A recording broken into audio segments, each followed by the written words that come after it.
Hello बच्चों, जय हिंद। आज मैं आपके लिए एक ज़बरदस्त इन्फॉर्मेशन लेकर के आया हूँ। ये इन्फॉर्मेशन बेसिकली क्लास 10th और 12th CBSE बोर्ड्स के बच्चों के लिए है। काफ़ी स्टूडेंट्स जो अभी क्लास 9th में हैं वो 10th में जाएंगे, जो 11th में है वो 12th में जाएंगे। स्पेशली CBSE का एक नोटिफिकेशन जारी हुई है और उस नोटिफिकेशन में जो सूचना दिया गया है मैं उसको बता रहा हूँ क्या है और क्या करेंगे जो आपको फिर एग्ज़ाम्स में किसी तरह का कोई प्रॉब्लम नहीं हो। क्योंकि बहुत सारे बच्चे का ऐसा होता है एग्ज़ाम के समय में जा कर के उसका एडमिट कार्ड रुक गया, उसका किसी न किसी प्रॉब्लम से एडमिट कार्ड नहीं मिल रहा है या उसका इनवैलिड दिखा रहा है। तो ये सब जो प्रॉब्लम देखने को मिलता है ये सब प्रॉब्लम नहीं हो, इसीलिए CBSE बोर्ड की तरफ से बोर्ड से एक इन्फॉर्मेशन जारी किया गया है। और वो इन्फॉर्मेशन कब मिला? नोटिफिकेशन 15/9/2025 का है, यानी कि आज है 16 तारीख, यानी कि कल होगा कल, यानी कि 15 तारीख को CBSE बोर्ड ने एक नोटिफिकेशन जारी किया अपने स्टूडेंट्स के लिए। उन्होंने ये बताया इसमें कि जितने भी बच्चे जो कि 2026 में चाहे वो 10th चाहे वो 12th का एग्ज़ाम देने जा रहे हैं उनके लिए ये सबसे इम्पॉर्टेंट नोटिफिकेशन है क्या कि उनका कहना है कि कुछ गाइडलाइंस है, उस गाइडलाइंस को आपको फॉलो करना होगा।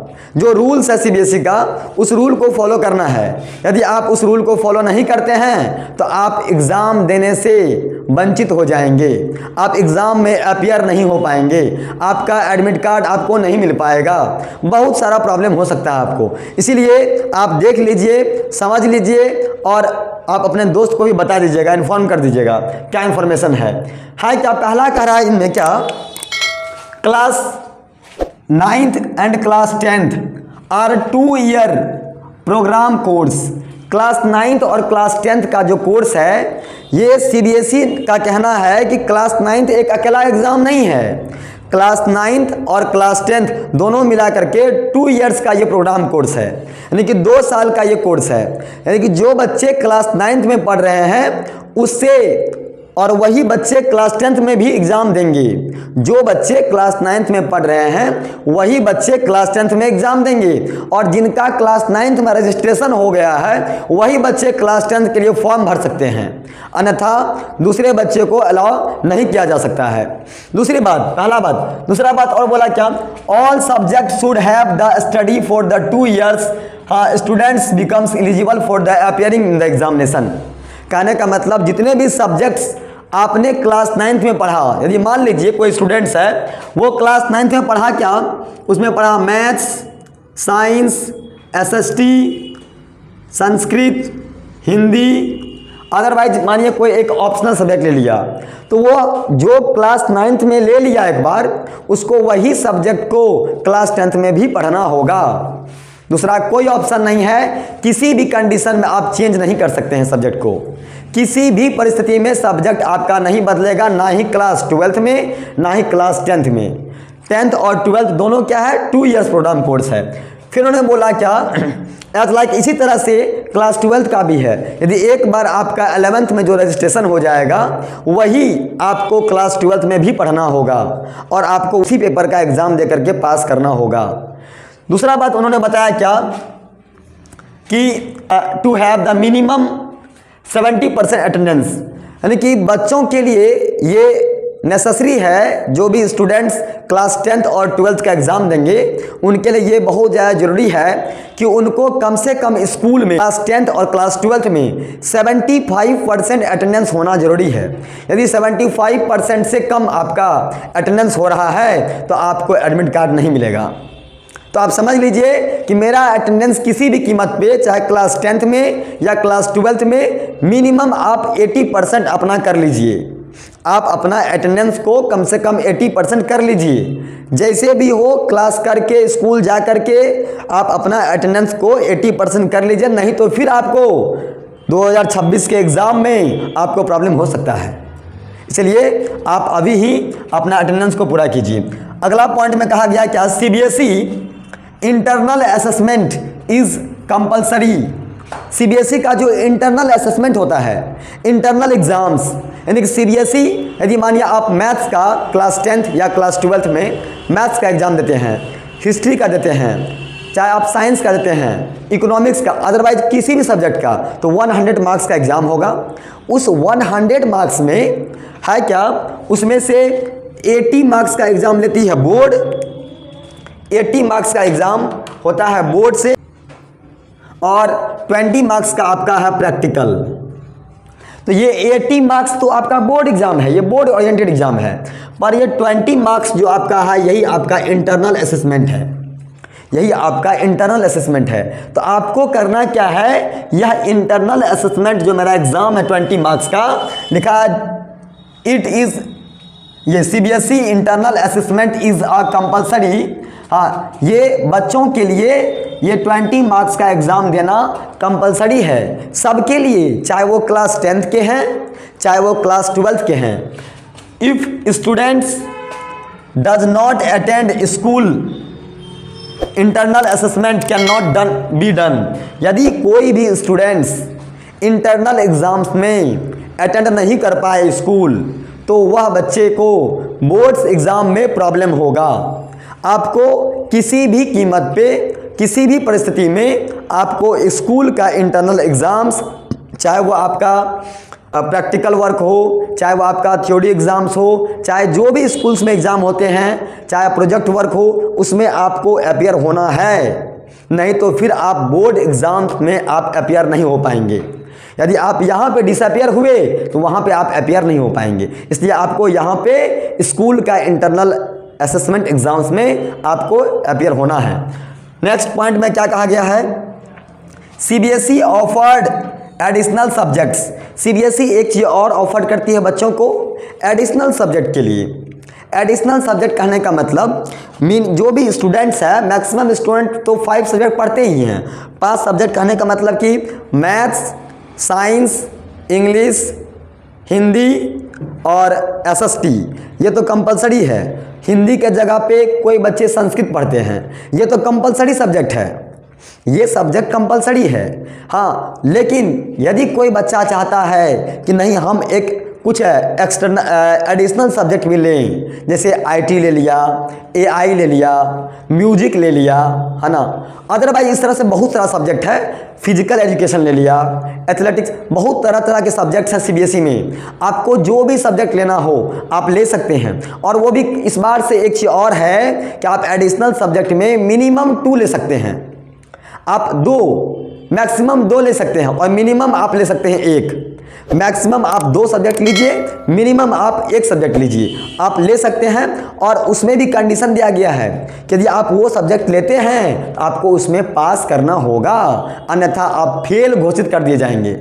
आपको उस सब्जेक्ट में पास करना होगा, नहीं तो आप फेल घोषित कर दिए जाएंगे बोर्ड्स एग्जाम में। यहाँ पर लिख दिया गया साफ साफ, CBSE offered additional subject in class 10th and 12th। Class 10th और क्लास 12th दोनों के लिए ये रूल्स है। In class 10th students can offered 2 subject. Class 10th के बच्चों के लिए 2 सब्जेक्ट है। In additional 2 compulsory 5 subject and class 12th, और क्लास 12th वालों के लिए 5 सब्जेक्ट हैं। क्लास 12th वालों के लिए 5 सब्जेक्ट है। तो आप इसमें से कोई भी सब्जेक्ट ले सकते हैं। आपको जो आपके इच्छा के अनुसार जो आपको आसान लगे पढ़ने में, आप ले करके उसको भी पढ़िए साइड से, पर उसमें आपको पास करना कंपलसरी है। यदि आप फेल हुए तो बोर्ड्स में आप फेल। नेक्स्ट हमारा क्या है, if regular students has offered additional subject. जो बच्चे रेगुलर हैं, जो बच्चे नियमित हैं, मतलब रेगुलर कहने का मतलब ये नहीं कि स्कूल जो डेली जाते हैं, ये नहीं कहना चाह रहे। कहने का मतलब कि वो बच्चे, यानी कि ऐसा नहीं है कि क्लास 10th में इस बार रजिस्ट्रेशन करवा लिया, 9th में, 10th में फॉर्म फिलअप कर दिया और एग्ज़ाम नहीं दिया, नेक्स्ट साल एग्ज़ाम दिया। फॉर्म अप्लाई किया वो एग्ज़ाम के लिए 26 में देने के लिए, और एग्ज़ाम दे रहा है वो 27 में जा करके, उसको बोलते हैं, वो बच्चा को बोलेंगे हम वो रेगुलर नहीं हुआ। जो बच्चा रेगुलर कहने का मतलब यदि आप इस साल फॉर्म भरे तो आपको इसी साल एग्ज़ाम देना है। ये नहीं कि हम इस बार एग्ज़ाम दिए, फेल कर गए, फिर अगले बार एग्ज़ाम देंगे, तो उस बच्चे को बोलेंगे प्राइवेट स्टूडेंट। क्या बोलेंगे? प्राइवेट स्टूडेंट, जो बच्चे इस साल फॉर्म फिलअप किए क्लास 10th के लिए एग्ज़ाम्स के लिए, पर वो बच्चा किसी कारणवश एग्ज़ाम में अपीयर नहीं हो सका या एग्ज़ाम में फेल हो गया, तो उस बच्चे को हम बोलेंगे प्राइवेट स्टूडेंट्स। तो कहा गया है क्या, if regular student has offered additional subject, यदि कोई रेगुलर स्टूडेंट्स है जो कि कंटिन्यू क्लास पढ़ाई किया है, कभी क्लास को जंप नहीं किया, कभी क्लास को स्किप नहीं किया, subject in a previous year can and has been placed either in compartmental and essential repeat. देखिए ये जो वर्ड है यहाँ पे कंपार्टमेंटल और एसेंशियल रिपीट, ये बड़ा खतरनाक का वर्ड है। कैटेगरी, आपको यदि इस दोनों में से किसी कैटेगरी में डाल दिया, कंपार्टमेंटल या एसेंशियल रिपीट, तो आपका जीवन बर्बाद। बर्बाद कहने का मतलब ये कि आपको एक साल फिर से एग्ज़ाम देना होगा, आपको रुक करके एक साल फिर से एग्ज़ाम देना होगा, फिर आप 6 महीना तैयारी कीजिए, बैठ के पढ़िए, तब आप परेशान हो जाइएगा। इसलिए प्यारे बच्चों, मेरा आपसे रिक्वेस्ट है कि आप लोग जम करके तैयारी कीजिए और कोशिश कीजिए कि हम कंपार्टमेंटल और एसेंशियल रिपीट जोन में ना जाएं, कैटेगरी में ना जाए। तो इसके लिए क्या करना होगा, करना क्या है, आपको करना कुछ नहीं है। आप जो एडिशनल सब्जेक्ट लेंगे या आपका जो कंपलसरी सब्जेक्ट है, उस सब्जेक्ट को आप अच्छा से पढ़िए। स्कूल वालों के लिए एक चेतावनी है कि जो भी स्कूल्स हैं सीबीएसई के, यदि आप बच्चों को कोई भी एडिशनल सब्जेक्ट देते हैं तो आपके पास उस सब्जेक्ट का टीचर अवेलेबल होना चाहिए। यदि उनके पास उस सब्जेक्ट का टीचर नहीं है अवेलेबल और वो फिर भी बच्चों को एडिशनल सब्जेक्ट दे रहे हैं, तो फिर स्कूल भी प्रॉब्लम में पड़ सकते हैं। इसीलिए बच्चों से भी मेरा रिक्वेस्ट है कि यदि आपके स्कूल्स में उस सब्जेक्ट के टीचर नहीं हैं तो आप वो सब्जेक्ट ना लें एडिशनल में, आप वही सब्जेक्ट लें जिस सब्जेक्ट के आपके स्कूल्स में टीचर अवेलेबल हैं। उससे क्या होगा कि आपको पढ़ाया जाएगा और जब आप पढ़ेंगे तो आपको फिर लिखने में दिक्कत नहीं होगी, क्योंकि आपको करना क्या है, जो भी आपका एडिशनल सब्जेक्ट है, जो भी आपका एडिशनल सब्जेक्ट है, आपको एडिशनल सब्जेक्ट में पास करना होगा। यदि आप एडिशनल सब्जेक्ट में आप पास नहीं कर पाए तो आप कहलाइएगा फेल स्टूडेंट। तो आपको फिर से नेक्स्ट ईयर या आफ्टर 6 मंथ बाद, 6 मंथ के बाद आपको फिर से प्राइवेट स्टूडेंट के होकर के बन करके आपको क्या करना है, ये प्राइवेट स्टूडेंट बन करके फिर से आपको एग्ज़ाम्स देना होगा। आपको फिर से प्राइवेट स्टूडेंट बन करके आपको एग्ज़ाम देना होगा, तभी आप अच्छा कर पाएंगे रिजल्ट आपको किसी भी तरह से। और दूसरी बात, यदि कोई बच्चा मान लीजिए वह एग्ज़ाम दिया और वो पास नहीं कर पाया, डिस्क्वालीफाई हो गया, तो वह बच्चा दोबारा चाहेगा पूरा सब्जेक्ट का एग्ज़ाम देने के लिए, दोबारा भी पूरा सब्जेक्ट का एग्ज़ाम दे सकता है। अन्यथा यदि वो बच्चा दोबारा एग्ज़ाम दिया तो वो प्राइवेट कहलाएगा। हाँ, यदि वो बच्चा अपना नाम चेंज करके, सब कुछ चेंज करके फिर से न्यू रजिस्ट्रेशन लेगा, फिर से सब करवाएगा, तभी वो बच्चे हमारा न्यू स्टूडेंट कहलाएगा, यानी कि रेगुलर स्टूडेंट कहलाएगा। तो आप एक बार फेल आप हो गए क्या, प्राइवेट स्टूडेंट। इसीलिए जो भी मेरे सीबीएसई के भाई लोग हैं क्लास 10th और क्लास 12th के, मैं उनके लिए स्पेशली कहना चाहूँगा कि आपके पास मात्र अब बचा है 5 महीना। 5 महीना नहीं कहा जाए, सितंबर तो मानी ख़त्म हो गया, अक्टूबर, नवंबर, दिसंबर, जनवरी, बस देखा जाए तो वही 5 महीना 4 महीना समय आपके पास है बचा हुआ।